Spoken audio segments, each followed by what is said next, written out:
Nah, apa bedanya malaikat dengan jin? Nabi beritahu, malaikat itu terbuat dari nur, sedangkan jin terbuat dari api, min naris samum. Beda, asalnya aja udah beda. Yang kedua, malaikat itu la ya'sunallah, nggak pernah ngelawan Allah. Jadi kalau diciptakan Allah, malaikat itu sujud sampai hari kiamat, sujud aja, nggak ada kerja lain, nggak mengenal capek dia. Kalau diciptakan tawaf di Baitul Ma'mur, sampai kiamat tawaf aja. Diciptakan mikul aras, sampai kiamat mikul aras aja, nggak ada kerja lain, dia nggak ngelawan dia. Sebab dia tidak diberi nafsu, hanya diberi akal, maunya taat. Sedangkan jin yang seperti manusia, ada akal dan nafsu, kadang mau taat, kadang mau jahat.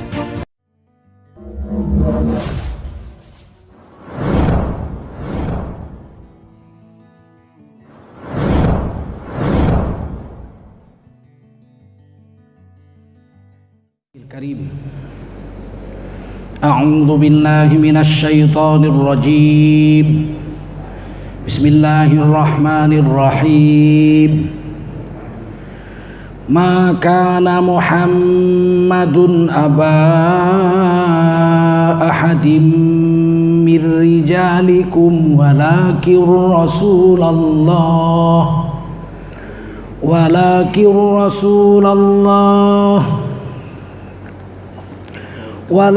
Rasulallahi wa khataman nabiyyin wa kana Allahu bikulli syai'in alima.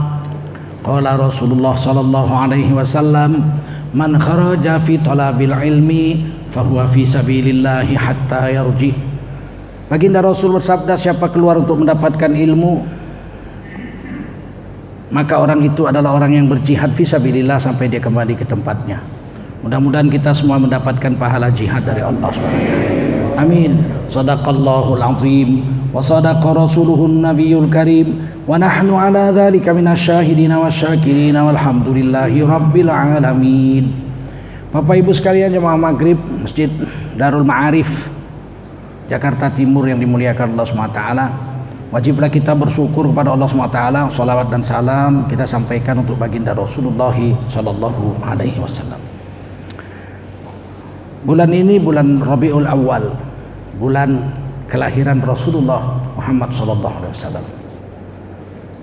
Dan Nabi mengajari kita kelengkapan hidup dunia dalam kubur, padang mahsyar sampai akhirat. Saya sudah bahas di sini tentang bagaimana Nabi mengajarkan kepada kita siapa Tuhan kita. Walaupun ketika putus wahyu, manusia tetap punya feelings, punya insting bahwa ada Tuhan yang mengatur alam semesta ini. Ketika putusnya wahyu, perasaan itu tidak hilang. Waktu Nabi Adam turun dari surga bersama istri beliau Siti Hawa, punya anak. Dalam satu riwayat 100 kali melahirkan, kembar 2 terus. Berarti Siti Hawa itu anaknya 200. Laki-laki perempuan sepasang. Ada yang satu riwayat bilang 120, 60 kali melahirkan. Ada yang bilang 100 kali.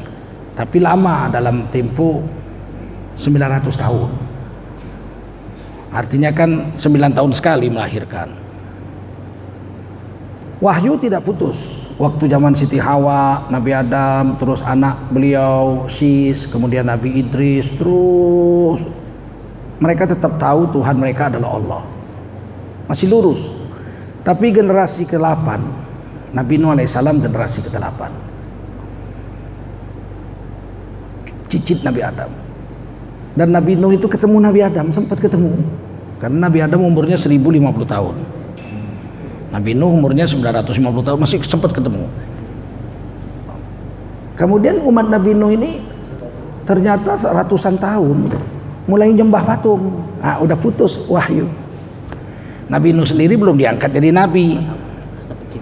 Sampai umur 480 baru Nabi Nuh diangkat jadi rasul. Sebelumnya kan enggak. Nah, ketika umatnya udah putus wahyu, mulai nyembah patung, Allah kirim wahyu kepada Nabi Nuh untuk dakwah. Usia 480. Lailan wa naharo, kerjanya siang malam tuh. Cuma Nabi Nuh aja yang dakwah siang malam. Nabi Muhammad malam tahajud. Wa minal laili fatahajjat bihi nafilatan lak, malam tahajud, siang dakwah. Kalau Nabi Nuh malam dan siang. 420 tahun cuman dapat, menurut tafsir Baghawi itu 76. Umat yang Islam itu cuma 76. 5 tahun dapat 1. 5 tahun dakwah dapat 1. 420 tahun dapat 76. Dan anaknya 4, 1 kafir yang paling bungsu Kan'an, 3 masuk perahu. Berarti 76 tambah 3 79. Mantunya 3 ikut semua. Berarti 82. Istri Nabi Nuh 2, 1 kafir tenggelam, 1 masuk kapal. 83. Nabi Nuh sendiri 1, 84. Yang selamat itu cuma 84 orang. Tapi setelah semua mati yang kafir-kafir, yang 84 ini kembali kepada agama. Yang dibawa tentu ajaran Nabi Nuh. Dzurriyyata man hamalna ma'a Nuh, yaitu anak cucu orang-orang yang kami angkut dengan perahu. 84 orang bersama Nabi Nuh. Itu semua lurus agamanya. Innahu kana 'abdan syakura, sesungguhnya Nabi Nuh adalah hamba Allah yang pandai bersyukur. Tapi kemudian ke bawahnya lagi berapa keturunan mulai nambah patuh lagi, dikirim nabi lain, begitulah seterusnya. Nah, ketika putus wahyu, manusia tetap meyakini ada kekuasaan yang nggak kelihatan yang mengatur alam semesta. Cuman mereka karang-karang, namanya karena mereka karang-karang kan nggak ada wahyu. Orang Batak bilang Mula Raja Nabolon, itu yang ngatur alam semesta. Orang Karo bilang Betoro Gusti. Orang Inggris menyebutnya God Almighty. Orang Cina bilang Tian Ne, Tien. Orang Jawa bilang Betoro Gusti. Orang Melayu bilang Tuhan. Terserah dia lah, suka hatinya dia. Nah, karena putus wahyu ya namanya siapa? Ya, kami orang Melayu bilang Tuhan. Orang Batak bilang Mula Raja Nabolon. Orang Jawa bilang Betoro Gusti. Terus macam mana cara nyembahnya? Ya dia karang-karang aja. Karena dia tukang pelihara ayam, ya sekali-sekali potong ayam, kasih makan Tuhan. Tuhan, kami dapat rezeki banyak ayam, kami suka ayam, kamu pun pasti suka makan ayam juga. Dicari di mana rumahnya kira-kira Tuhan ini. Ada pohon kayu besar, di sinilah itu. Kasihlah ayam, ini makan Tuhan ayam, sesembahan dari kami. Nah, karena gak ada wahyu. Allah gak suka Allah turunkan wahyu. Itulah gunanya Nabi itu. Nah, kata Allah, ya ayuhan nas u'budu rabbakum, hai manusia semuanya, sembahlah Tuhanmu, Betoro Gustimu, sembahlah God Almighty-mu, Rabbul Alamin, yang mengatur alam semesta ini. Seperti orang dulu juga nyembah itu. Mudah-mudahan kamu bertakwa. Nah, zaman Nabi kan gampang, orang nanya aja, Rabbul Alamin itu siapa sih namanya? Manhu, siapa dia? Dijawab sama Allah pakai wahyu, surah At-Toha, innani anallah, sesungguhnya aku adalah Allah. Yang ngatur alam semesta itu bukan Betoro Gusti, bukan Betoro Kolo, bukan pokoknya siapa? Allah. Innani anallah, la ilaha illa ana, tiada sesembahan kecuali aku saja. Fa'budni, oleh karena itu sembahlah oleh makan aku Allah. Wa aqim sholata li dzikri, caranya dengan melakukan sholat. Orang nanya lagi sama Nabi, gimana cara sholat? Sallu kama ra'aitumuni usolli, kamu lihat sholat aku sholat, begitulah cara sholat menyembah Allah itu. Selesai. Karena wahyu sampai itu.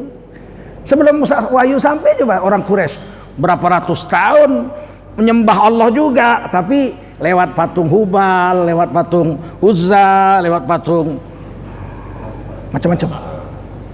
Ada 360 patung. Allah nggak mau. Itulah salah satu gunanya Nabi, memperkenalkan kita siapa Tuhan kita. Begitu masuk Islam, seluruh dunia serentak itu. Orang Inggris begitu syahadat tanya, who is your God Almighty? Siapa Tuhanmu yang semesta alam itu? Langsung berubah, Allah. Orang Cina pun itu, Tian Allah. Semua orang Melayu pun siapa Tuhan? Allah. Orang Jawa, sinten sing ngatur dunia niki? Buana niki nggih. Allah. Gusti Allah. Serentak karena ada Nabi. Sampai sini nangkap. Bagaimana sifatnya dikasih tahu sama Allah melalui Nabi, laisa kamitslihi syai'un, tidak semisal dengan apapun. Walaupun kita ketemu bahasanya, Allah melihat, Allah mendengar, wa huwas samiul basir, Allah Maha melihat, Allah Maha mendengar. Kita juga melihat, kita juga mendengar. Oh, enggak semisal. Kita hanya melihat yang berbentuk dan yang tidak terhalang. Yang di belakang tembok ini apa kita nggak lihat. Apalagi yang nggak berbentuk. Goresan hati manusia kita nggak bisa lihat. bisa lihat goresan hati orang. Allah bisa. Goresan hatimu Allah bisa lihat. Itulah hebatnya Allah. Allah mendengar. Yang nggak bersuara Allah bisa dengar. Jeritan batinmu Allah bisa dengar. Kita bisa mendengar jeritan batin? Nggak bisa. Nah, sampai situ paham ya. Nah, yang kedua yang diajarkan adalah keimanan pada malaikat. Al-imanu huwa an tu'mina billahi. Kamu beriman pada Allah, udah saya jelaskan sering di sini udah. Nah, sekarang maju kedua. Wa malaikatihi, beriman kepada malaikat-malaikatnya. Kalau nggak ada nabi kita nggak bisa bedakan mana malaikat mana jin. Coba sama-sama gaib, sama-sama nggak kelihatan, jin nggak kelihatan, malaikat nggak kelihatan. Kalau nggak ada agama, orang campur baur, jin dikirain malaikat. Apa bedanya malaikat dengan jin? Nabi beritahu malaikat itu terbuat dari nur, sedangkan jin terbuat dari api, min naris samum. Beda, asalnya aja udah beda. Yang kedua, malaikat itu la ya'sunallah, nggak pernah ngelawan Allah. Jadi kalau diciptakan Allah malaikat itu sujud, sampai hari kiamat sujud aja, nggak ada kerja lain, nggak mengenal capek dia. Kalau diciptakan tawaf di Baitul Ma'mur, sampai kiamat tawaf aja. Diciptakan mikul aras, sampai kiamat mikul aras aja, nggak ada kerja lain, dia nggak ngelawan dia. Sebab dia tidak diberi nafsu, hanya diberi akal, maunya taat aja. Sedangkan jin ya seperti manusia, ada akal dan nafsu, kadang mau taat, kadang mau jahat. Itu. Yang ketiga, malaikat itu tidak berkelamin, tidak perempuan, tidak laki-laki. Jadi malaikat nggak kawin, pertama nggak punya nafsu, kedua nggak punya kelamin. Nggak ada malaikat laki-laki, malaikat perempuan, nggak ada. Kalau orang Kristen ada malaikat perempuan, malaikat laki-laki. Kita nggak ada. Kalau perempuan namanya bidadari, itu pelayan kita di surga itu. Kalau malaikat kan ada tugasnya, ngantar wahyu Jibril alaihissalam, membagi rezeki Mikail alaihissalam, nyabut nyawa malakul maut, ya kan? Yub sangkakala Israfil, ada tugas-tugasnya. Nggak ada kelaminnya, nggak kawin malaikat. Sedangkan jin punya kelamin, ada laki-laki, ada perempuan. Kawin jin, beranak jin. Ada bencong juga jin, ada nggak bencong? Ada jin bencong, ada, mesti ada. Kalau manusia ada bencong, jin mesti ada bencong. Jin kawin, punya anak. Malaikat nggak. Malaikat itu tidak makan, tidak minum. Kalau jin makan dan minum. Nah, jadi siapa yang ngasih tahu ini? Nabi. Kalau nggak kan kita nggak tahu bedakan malaikat sama jin. Sering ketipu kita, kirain malaikat, pokoknya jin. Malaikat nggak makan, nggak minum. Satu hari beberapa malaikat yang ganteng-ganteng, kan malaikat ada yang jelek, datang ke rumah Nabi Ibrahim. Sehingga Nabi Ibrahim itu kebiasaannya kalau jumpa orang ngasih makan. Beliau rela jalan kaki 3 mil, 6 km nyari orang untuk makan. Nggak ketemu orang, nggak makan Nabi Ibrahim. Oh, Khalilullah ini, kekasih Allah. Jadi kalau mau makan nyari orang dulu. Kadang-kadang 3 mil baru ketemu. Sini, makan. Makan. Kalau kita kan nggak ada, kalau bisa orang jangan ikut makan. Kalau kita, itu bedanya kita dengan Nabi Ibrahim. Jadi Nabi Ibrahim begitu datang tamu, langsung sembelih anak kambing, dimasak enak-enak, hidangkan. Nggak mau makan nih orang-orang. Makan, kata Nabi Ibrahim. Oh, saya nggak mau. Kalau kamu nggak mau makan, saya nggak makan, kata Nabi Ibrahim. Ya gimana, saya memang nggak makan. Minum juga enggak. Berarti kalian bukan manusia. Nah itu Nabi Ibrahim tahu. Kalau kalian nggak makan, nggak minum, berarti kalian bukan manusia. Barulah mereka bilang, iya kami bukan manusia, kami malaikat. Ngapain kemari? Silaturahim. Kami sayang dengan kamu Nabi. Kami ini ditugaskan Allah untuk menghancurkan kampung keponakanmu Nabi Lut. Itu homoseks dan lesbian itu di pinggir sungai Laut Mati. Laut Mati kami akan hancurkan, kiamatkan hari ini. Balikkan bumi mereka ke kubur. Nah, jadi sebelum kami menghancurkan sana, singgah dulu sini gitu. Oh, jadi kalian malaikat, kata Nabi Ibrahim. Iya. Siti Saroh dari belakang tabir langsung buka tabir, ngintip. Coba tahu malaikat. Kalau manusia kan nggak berani. Siti Sarah tuh manusia tercantik sedunia itu. Sama dengan Siti Hawa, sepertiga kecantikan wanita sedunia jadiin satu untuk Siti Sarah sendiri. Sepertiga lagi untuk Siti Hawa sendiri. Tapi karena tahu malaikat ya buka tabir dia ngintip. Dilihat sama malaikat, ini istrimu ya, sebentar lagi punya anak nih. Siti Hawa, Siti Sarah bilang, aku ini udah 100 tahun nggak punya anak saya. Iya, tapi kamu punya anak nanti namanya Ishak. Nah, ini kabar gembira untukmu dari Allah. Ketawalah Siti Sarah sampai nampak giginya sudah ompong. Nabi Ibrahim waktu itu umurnya 120 tahun dan baru khitan.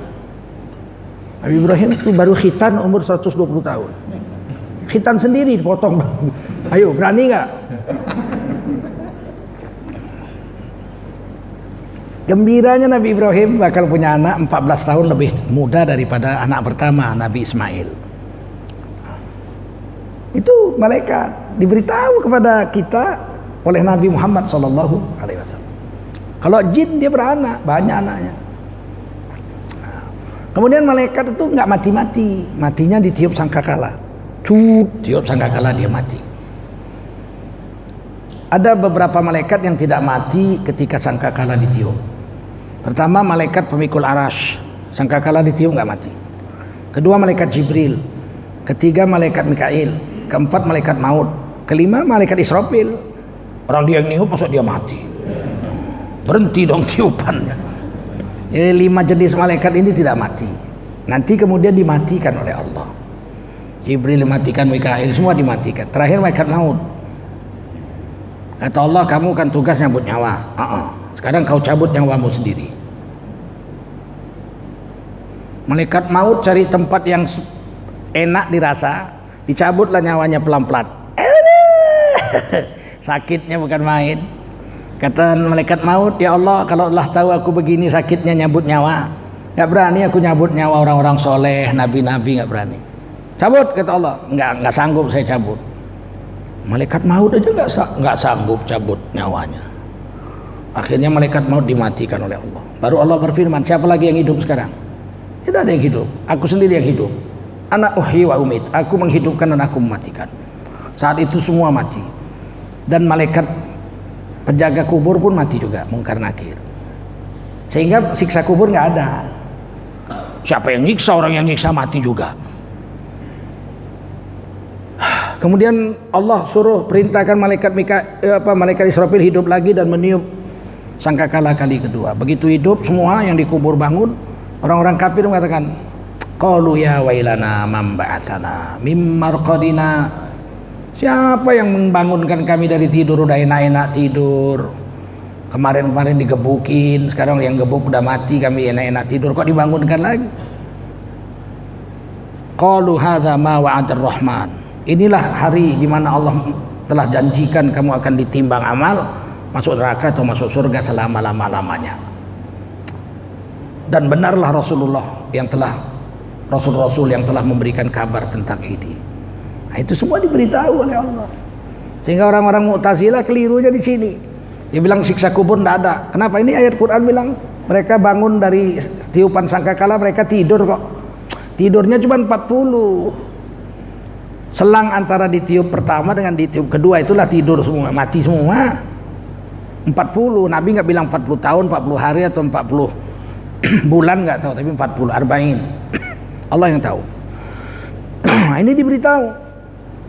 Sedangkan jin nggak nunggu sangkakala, dia 4 tahun, 4.000 tahun, 5.000 tahun jin mati. Paling panjang umurnya 5.000 tahun. Ya, jin mati paling lama 5.000 tahun. Jin Nabi Sulaiman ketemu Nabi Muhammad. Raja jin yang paling sakti zaman Nabi Sulaiman itu namanya Ifrit. Ifrit namanya. Ya. Namanya Ifrit. Jadi waktu Nabi Sulaiman mau menyambut Ratu Balqis dengan jenderal-jenderal dan menteri-menterinya datang dari Yaman ke Palestina, naik kuda itu kira-kira lebih sebulan. Nabi Sulaiman sidang dengan orang-orang pembesar-pembesarnya, termasuklah jin ifrit kafir itu. Maka Nabi Sulaiman nanya, nih Balqis mau kemari, ayo siapa yang bisa buat kejutan memindahkan singgasana Ratu Balqis dari Palestina kemari sebelum Ratu Balqis sampai sini, kan naik kuda sebulan ini, harus lebih cepat dari itu. Kata Ifrit, qala Ifrit, berkata Ifrit, ana atika qabla an taquma min maqamik, aku mampu memindahkan singgasana Ratu Balqis sebelum Tuan Raja berdiri dari tempat duduk. Berapa detik tuh? 1 detik sebelum sak turunnya panjenengan menyat sampun nonton teng mriki mawon. Gitulah kira-kira kalau jinnya Jawa gitu ya. Tapi ini jinnya Arab nih. Itu Ifrit. Ketemu Nabi Muhammad tuh berapa ribu? 1500 tahun lebih itu jaraknya. Waktu Nabi Isra dan Mi'raj naik buraq pakai dikawal Jibril, sempat dikejar sama Ifrit. Wah, kencang juga dia terbang tuh ngejar tuh. Dipanggil-panggil, ya Muhammad, ya Muhammad. Nabi diam aja, nggak jawab. Setelah ketinggalan tuh Ifrit, baru Nabi nanya sama Jibril alaihissalam, siapa itu? Itulah jin Ifrit, raja jin kafir, memanggil-manggil engkau. Untunglah engkau nggak jawab.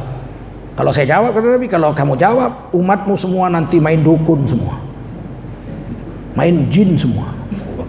Sedangkan nggak dijawab Nabi aja berapa banyak orang. Anggota DPR RI mau jadi anggota DPR minta sama dukun. Bodoh tuh. Gelar doktor, sekolah tinggi mau jadi DPR RI, mintanya ke dukun. Wah dukun, tolong Wak dukun, saya kepingin jadi anggota DPR. Ditengok sama dukun mukanya. Ah, aura kau gelap nih. Berat ini, berat kan. Tapi tolong lawak dukun, boleh, tapi ini maharnya mahal nih, 100 juta. Oh, saya nggak bawa duit sebanyak itu. Boleh main gesek. Dukun sekarang main gesek. PNI 46 ada lengkap. Kalau memang bisa dukun itu anaknya lah dibikinnya DPR RI, ya enggak? Anaknya aja 5 pengangguran semua. Tapi memang bodoh manusia. Itu jin Ifrit ketemu Nabi Muhammad, jarak 1500 tahun. Kalau dia waktu jadi tentara Nabi Sulaiman itu umur 1000 tahun, jumpa Nabi Muhammad udah 2500 tahun umurnya. Yang lebih hebat lagi jinnya Nabi Musa, yang masuk Islam zaman Nabi Musa, jin yang beriman kepada kitab Taurat, lagi jalan satu rombongan ketemu Nabi baca Quran. Surah Jin atau surah Furqan bisa dilihat. Wa idz nafarum minal jinni yastami'unal Quran. Ketika ingat olehmu ketika sekelompok jin sedang lewat ketemu Nabi Muhammad, mereka mendengar Quran. Qalu ansitu, kata jin-jin itu, diamlah kamu semua. Wasma'u, dengarlah ini bacaan Quran ini. Ya dengar. Setelah itu wallau ila qaumihim mundzirin, mereka kemudian pulang kepada kaumnya dan menjadi pendakwah. Katanya inna sami'na Qur'anan ajaba, sungguhnya kami telah mendengar Quran yang ajaib, yang dahsyat, yang hebat. Unzila mim ba'di Musa, yang diturunkan setelah Nabi Musa. Jadi dia beriman sama Taurat. Jin Islam ketemu Nabi Muhammad, dengar Quran, masuk Islam. Perhatikan lebih 3000 tahun itu umurnya itu. Nabi Musa ke Nabi Muhammad itu sekitar 3000 tahun ketemu, masuk Islam. Jadi jin itu panjang umur tapi 5000-an tahun. Dan kalau udah tua dia bungkuk. Begitu wajahnya menyentuh tanah, dia berubah jadi anak bayi, baby. Setelah berubah jadi bayi, barulah dia mati. Jadi jin matinya baby. Kalau kita matinya pikun. Tua ya ini yang bilang Nabi ya, kita anak-anak terus besar fikun, mati dalam keadaan fikun. Ini dijelaskan. Malaikat nggak makan, jin makan. Apa yang dimakan sama jin? Nabi ditanya sama jin-jin yang Islam itu, ditanya Nabi, kamu sekarang udah Islam, saya mau nanya, kamu makan apa? Kami biasa makan ulat-ulat, set, atau orang Jawa set, ulat tai. Kalau di tai itu kan banyak ulat-ulatnya itu makanan jin. Aduh, kata Nabi jangan dimakan itu, kamu sudah Islam tuh najis. Selain itu makan apa? Kami makan tulang paha tuh kalau udah dimakan orang kan dibuang tuh. Nah itu begitu dibuang diambil sama jin, dipegang jin, tumbuh daging baru. Daging baru itu tumbuh khusus untuk jin. Kita nggak bisa makan, kita buang sebentar ambil lagi, makanlah, nggak bisa, bukan makanan kita, makanan jin. Kata Nabi, boleh kalau begitu kamu makan daging yang tumbuh dari tulang yang dibuang manusia, tetapi harus tulang yang disembelih oleh orang Islam dengan menyebut nama Allah. Kalau tulang-tulangnya orang kafir nggak boleh kamu makan. Nah, maka dari ayat dan hadis ini saya beritahu, kita memang nggak bisa berpisah dengan jin. Sebab di mana ada orang Islam pasti ada jin. Sebab makan dia nunggu tulang kita. Makanya tulang jangan digeraut juga. Ingat-ingat jin lah. Ini ayam ditolong geraut sama buntut ekor, kaki-kakinya habis semua. Biar untuk makan jin. Dan dia ada sekitar kita, dia nunggu kita kok. Itu kita buang, dia ambil. Jadi alam ini bagi dua ini. Yang alam mulki wasyahadah kita punya alam nyata. Yang alamul ghaib wal mukasyafat jin punya. Kita hidup bareng-bareng. Begitu. Ini diburu-buru jin, dimasukin botol, lancang sekali kamu. Gak pernah Nabi buru-buru jin. Pernah Nabi dengar ada hadis, ayo kita buru jin yuk? Gak ada. Nabi itu pernah masuk ke kampung jin, musafir tidur di lembah. Yang jaga malam Sayyidina Bilal, jaga nanti kalau subuh jangan kesiangan, dijaga sama Sayyidina Bilal. Beliau sholat, dekat subuh beliau tertidur. Bangun-bangun matahari udah menyengat wajah. Nabi bangun, Bilal, apa ini? Aduh, saya ketiduran, dicabut nyawa saya sama yang mengatur alam semesta ini. Kata Nabi, udah mari kita tinggalkan lembah ini. Lembah ini penuh dengan jin. Matahari sedang terbit, haram sholat. Maka mereka pergi keluar dari lembah itu. Setelah matahari terbit sempurna, cahayanya putih ke dinding, maka Nabi turun, Nabi berwudu, kemudian Nabi memerintahkan Sayyidina Bilal azan, qomat, kemudian Nabi sholat subuh di waktu duha setelah matahari terbit. Kemudian Nabi bersabda, ini hadis Bukhari Muslim, falamma qada shalah, setelah Nabi mengqadha salatnya, qala Rasulullah SAW, Nabi menjawab, man nasiya ankum anis shalah aw raqada, man nasiya aw raqada ankum anis shalah, siapa yang lalai atau lupa dari salat, falyusalliha idza dzakaraha, wajiblah dia salat, mengganti salatnya ketika dia sadar dari lupanya atau teringat dari lalainya. La kafarata laha illa dzalik, tidak ada denda selain salat subuh 2 rakaat, ya tetap 2 rakaat, enggak ada denda-denda. Fa innallaha ta'ala yaqulu, karena Allah berfirman, aqimis sholata li dzikri, salat itu untuk mengingat aku.